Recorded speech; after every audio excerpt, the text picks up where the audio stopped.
And a few years later, in that 15-year period, was born Manasseh, who became the wickedest of all the kings. Some people lived too long. I know people now that I think would have died it'd been much better had they died earlier. That's right, too long. Manasseh became king at the age of 12, and he set himself to undo all the good things that his father had accomplished.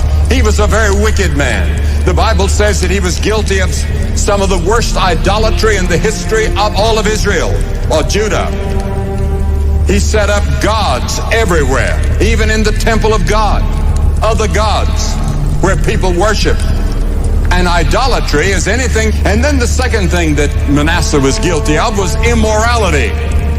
He built altars to Ashtoreth and Baal. Vile and obscene orgies they had. And priests would cut themselves and beat themselves and then commit immorality with the temple priestesses or prostitutes of the temple. The same today. We see it everywhere.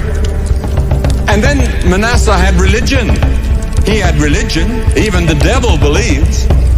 And then Manasseh also worshipped images in disobedience to the second commandment.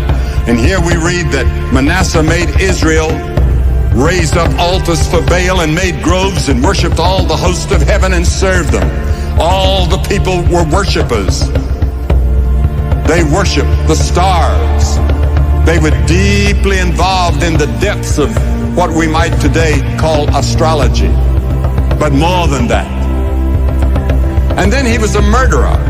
Not just an ordinary murderer. But Manasseh was sadistic. In the early days of the church, the Romans persecuted the church.